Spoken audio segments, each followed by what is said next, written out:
मैंने कहा क्या मतलब है इस बात का कि दिल खराब हो गया है तुम्हारा, क्या खा रही हो तुम ऐसा, और चादर को बार बार क्यों धोती हो, क्या छुपा रही हो मुझसे? अगर मुझे पता चला कि तुमने कोई ऐसी वैसी हरकत की है जिससे मेरी और तुम्हारे बाप की इज्जत पर लग गई तो मैं तुम्हें कभी माफ नहीं करूंगी। मेरी बेटी हैरान हो गई। उसने कहा माँ आप किस तरह की बातें कर रही हैं, ऐसा कुछ नहीं है जैसा आप सोच रही हैं, लगता है आज आपने कोई फिल्म देखी है, ये किसी ने आपके कान मेरे खिलाफ भर दिए हैं। जो आप इस तरह की बातें कर रही हैं, मैं ऐसा क्यों करूंगी? और अगर मैं इस चादर को धो दिया है तो क्या हो गया? चादर गंदी हो गई थी बस इसलिए धो दिया। आपको तो पता है कि कई दिन से मेरी तबीयत खराब है, तो दवाई खाने की वजह से मेरे पेट में भी खराबी हो रही है। अगर मुझे उल्टी आ गई तो इसका और कोई मतलब नहीं है। मेरी बेटी मुझे इस तरह से बात कर रही थी, मैंने उसके मुंह पर थप्पड़ दे मारा और वो जमीन पर गिर गई।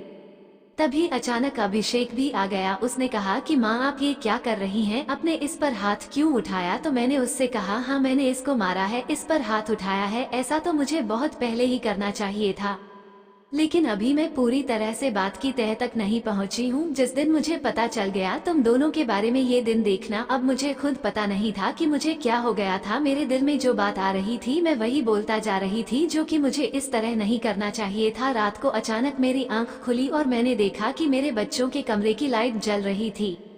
उसे वक्त वो क्या कर रहे थे? उनको तो इस समय सो जाना चाहिए था और मुझे तो शाम को कह रहे थे कि आज हम जल्दी सो जाएंगे। मैं जब कमरे के करीब गई तो वो न सिर्फ जाग रहे थे बल्कि बातें भी कर रहे थे, किसी बात पर बहुत ज्यादा खुश हो रहे थे।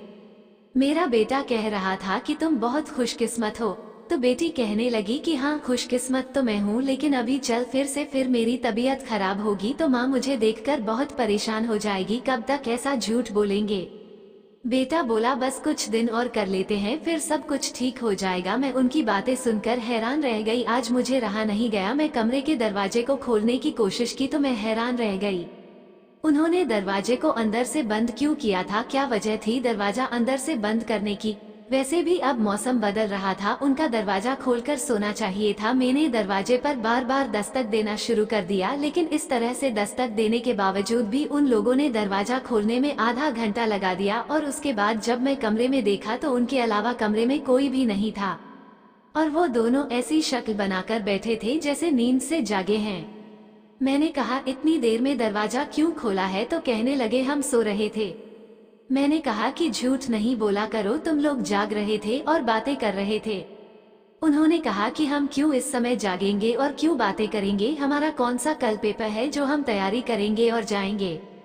हम लोग तो सो रहे थे। मुझे उन दोनों की हरकतें समझ नहीं आ रही थी, मेरे पास बोलने के लिए कोई शब्द नहीं थे, मुझे उनकी बातें समझ नहीं आ रही थी, क्योंकि वो दोनों तो ऐसे ही बैठे थे जैसे नींद से अभी जगे हो। उसके बाद मैंने उनको कुछ नहीं कहा और वहां से चली गई, लेकिन मैं सोचती थी कि कोई ना कोई गड़बड़ तो जरूर है। मैं ये देखकर हैरान रह गई। एक दिन मेरी बेटी की बाजू में नील के निशान भी थे। ये तो जख्म के निशान थे। मुझे समझ नहीं आ रहा था कि उसे क्या लगा था। मैंने उससे पूछा तो उसने कहा कि चाकू की लगी है, लेकिन चाकू की तो उंगली पर लगती है, बाजू पर नहीं। मेरी बेटी कोई ना कोई बात ऐसी है जो मुझसे छुपा रही थी। कभी बेहोश हो जाती थी, कभी उसके शरीर पर अजीब अजीब तरीके के निशान होते थे, और कभी उठकर अपने बेड की चादर धोने लग जाती थी और मुझे कमरे में जाने नहीं देती थी। मेरा दिमाग जिस तरफ जा रहा था मैं वैसा ही सोचा नहीं चाहती थी। मेरी गलती थी, मैंने आग और पानी को क्यों एक साथ रखा? मुझे ऐसा नहीं करना चाहिए था। मैंने सोच लिया कि मुझे अब क्या करना है। जवान लड़का और लड़की को मुझे एक साथ एक ही कमरे में नहीं सोने देना चाहिए था। गलती तो मेरी ही थी, मुझे इन सब बातों का ध्यान रखना चाहिए था। अभिषेक था तो अदिति का सौतेला ही भाई, नियत बदलते देर नहीं लगती। जवानी की इस उम्र में इस बच्चे बुरी संगत में पड़ ही जाते हैं। सगा भाई तो सागा होता है और सौतेला भाई सौतेला, तो फिर मैं कैसे सौतेले भाई बहन को एक साथ एक ही कमरे में सुला रही थी? यह मेरी ही गलती थी। जब हम ही बच्चों पर ध्यान नहीं देंगे परेशानियां तो पैदा ही होगी। अच्छी बुरी बातों का ध्यान तो हमें ही रखना होता है। बच्चे तो नादान होते हैं और नादानी में ही बहुत सारी गलतियां कर बैठते हैं। जैसे जैसे विचार मेरे दिमाग में आ रहे थे, अगर यह सारे विचार सही हो गए तो फिर सारा का सारा कसूर मेरा ही होगा। मैं अपने बेटे और बेटी पर नजर रखी थी। एक दिन मेरा बेटा बेटी को कोई चीज लाकर दे रहा था। मैं छुपकर उनकी बातें सुनने लगी। उसने कहा कि यह तुम्हारी दवाई है, इस परेशानी के लिए ये दवाई ले लो तो सब कुछ ठीक हो जाएगा। उसने मेरी बेटी को छुपाकर वो गोलियां दी। मैं परेशान हो गई कि यह किस चीज की गोलियां उसको दे रहा है। आखिर ऐसी क्या बात है जो परेशानी ये दोनों हल करना चाहते हैं और उसके बारे में मुझे नहीं पता। और ये दवाइयां कुछ अजीब सी क्यों लग रही थी। मेरी बेटी ने भी वो दवाइयां फौरन से पकड़ ली और उनको अपने दुपट्टे के पल्लू में छुपा लिया।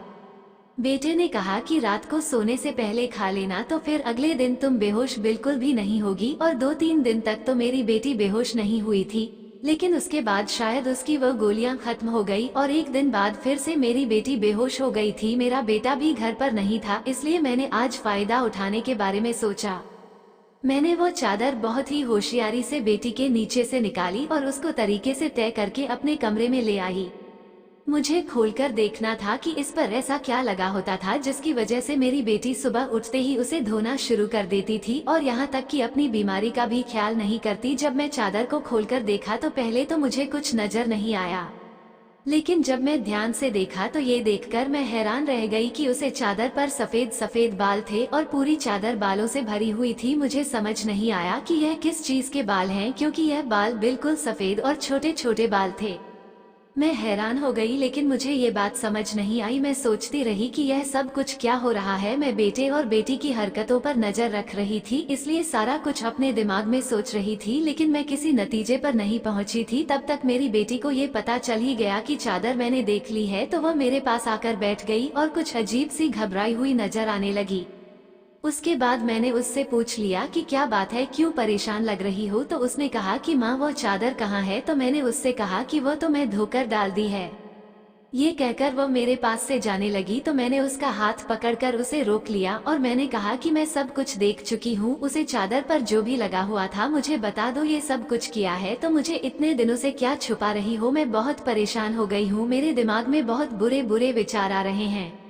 वह मेरे पास बैठ गई और फिर मेरी बेटी ने मुझे ऐसी बात बताई कि मेरे कदमों तले से जमीन निकल गई। मेरी बेटी ने मुझे बताया कि माँ, जैसा आप समझ रही हैं मैं सब बिल्कुल भी नहीं है। दरअसल हमने देख लिया था कि इस घर के हालात अच्छे नहीं चल रहे, घर की दुकान भी नहीं चल रही थी और भैया भी कुछ खास पैसे नहीं कमा रहे थे, लेकिन हमें ऐसा कोई काम नहीं मिल रहा था जो हम लोग कर पाए। फिर भैया के एक दोस्त ने उसको एक काम दिया। दरअसल उसने कुछ बहुत ही असली किस्म की बिल्ली के बच्चे रखे हुए थे, जो कि 3 से करके तादाद में थे, लेकिन उनको संभालना उसके बस से बाहर था। इसलिए उसने हमें उन बच्चों को संभालने का काम दिया और उसे काम के बहुत सारे पैसे दिए। दरअसल भैया भी पूरा दिन वही होते थे, लेकिन रात में भाई को आराम भी करना होता था, इसलिए उन बिल्ली के बच्चों को कमरे में ले आते थे और मैं उनको संभाल लेती थी। उन्हीं के बाल सुबह चादर पर लगे हुए होते थे, जिसको मैं सुबह को धो देती थी, क्योंकि हमें पता था कि आपको इस तरह की चीज अच्छी नहीं लगती और हम आपको ये सब कुछ बताना भी नहीं चाहते थे। हम ये सब काम कर रहे थे और मुझे बाद में पता चला कि मुझे बिल्ली के बच्चों से एलर्जी हो जाती है,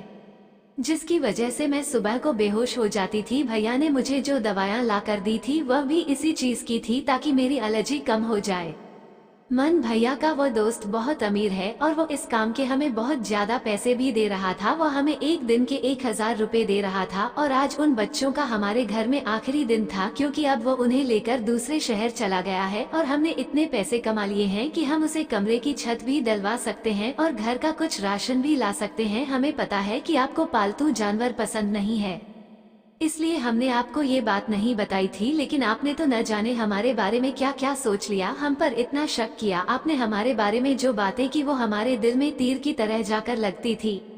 मैं जानती हूँ कि वह मेरा सौतेला भाई है, लेकिन वह मेरे सगे भाइयों से भी बढ़कर है। उसने हर बार सिर्फ हमारे बारे में ही सोचा है, जबकि देखा जाए तो हम उसके क्या लगते हैं। उसका पिता तो इस दुनिया से जा चुका है और उसके अपने रिश्तेदार भी तो हैं जो कि हमसे बहुत ज्यादा अमीर हैं।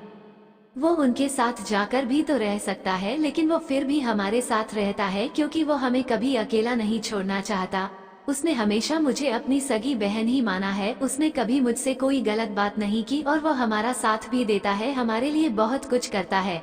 पूरा दिन वह काम करता था, रात को मैं उसकी मदद करती थी। वो कहता था कि वह रात में भी यह सब कुछ कर लेगा, दिन भर तो वह बेचारा मेहनत करता था। इसलिए मैंने उससे कहा कि रात को तुम आराम किया करो, बच्चों को मैं देख लूंगी। इसलिए मैं उसकी मदद कर रही थी। मुझे ये सुनकर बहुत ही ज्यादा अफसोस हुआ और मुझे खुद पर बहुत गुस्सा भी आ रहा था। मैंने अपने बच्चों के बारे में क्या क्या सोचा। मैं अपने बच्चों के बारे में जितना गलत सोच रही थी, मेरे बच्चे उससे भी कई गुना ज्यादा अच्छे हैं। इतनी गलत बातें मैंने उनके बारे में सोची जितनी मुझे सोने भी नहीं चाहिए थी। हमने यह बात अभिषेक को नहीं बताया, अदिति ने भी उसको कुछ नहीं बताया कि मुझे सारी बात का पता चल गया, क्योंकि अब ये काम वैसे भी खत्म हो गया था और मैं उसकी नजरों में और ज्यादा गिरना नहीं चाहती थी। कुछ दिन बाद अभिषेक ने उसे कमरे की छत डलवा दी और अब हमारे घर का कमरा भी ठीक हो गया था। धीरे धीरे हमने बहुत मेहनत की। मेरी बेटी ने भी घर में बच्चों को ट्यूशन पढ़ना शुरू कर दिया था। हमारे हालात पहले से बेहतर होने लगे, धीरे धीरे इतनी बेहतर हो गए। मेरे साथ जिंदगी ने बहुत बुरा किया था, लेकिन अच्छा ये किया कि मुझे बहुत ज्यादा नेक और अच्छे बच्चे दिए, चाहे वह मेरे अपने थे या पराये। ईश्वर की कृपा से मेरे दोनों बच्चे बहुत ही मेहनती हैं और इस बात को समझते हैं कि अभी उनकी मेहनत के दिन है। हाथ पैर हाथ रखकर नहीं बैठ सकते, क्योंकि उनके सर पर पिता का साया नहीं था और मैं भी कुछ खास कर नहीं सकती थी। इस बात का उनको एहसास था और यह एक बहुत बड़ी बात है। ईश्वर की कृपा है कि आप सब कुछ ठीक हो गया। ऊपर वाले का लाख लाख शुक्र हुआ। जैसा मैं सोच रही थी वैसा कुछ नहीं हुआ, लेकिन ऐसा हो भी सकता था। अगर ऐसा होता तो मैं कहाँ जाती। बस आखिर में मैं इतना कहना चाहूंगी, जो ऊपर वाला चाहता है होता वही है। मेरे बच्चे बहुत समझदार हैं और उनके दिल में कोई ऐसी बात नहीं है, लेकिन फिर भी मैं ऐसी माँ को नसीहत करूंगी, बच्चों के साथ के इस मामले में थोड़ी एहतियात जरूर करें और वो गलती ना करें जो मैंने अपने बच्चों के साथ की है। मुझे दोनों को एक कमरे में नहीं रखना चाहिए था, क्योंकि जो ना हुआ और वो हो भी सकता था, और अगर वो हो जाता तो सब कुछ खत्म हो जाता। मेरे बच्चे तो समझदार थे, शायद मेरे साथ इसलिए ऐसा नहीं हुआ। अपने बच्चों का ध्यान रखें, उनकी जिंदगी पर भी ध्यान रखें और वो कब क्या कर रहे हैं इस बारे में पूरी जानकारी रखें, और बच्चों पर प्यार करने के साथ साथ थोड़ी शक्ति भी रखें, और वो क्या गलती कर रहे हैं क्या नहीं, इन सब बातों के बारे में उनसे जानकारी लेते रहे। और इस बात का ध्यान रखें, जब बच्चे जवान हो जाए तो उनके बिस्तर अलग कर देना चाहिए। आपसे भी यही कहूंगी कि अपने बच्चों का ध्यान रखें। तो इस कहानी के बारे में आपकी क्या राय है, कमेंट करके जरूर बताइएगा दोस्तों।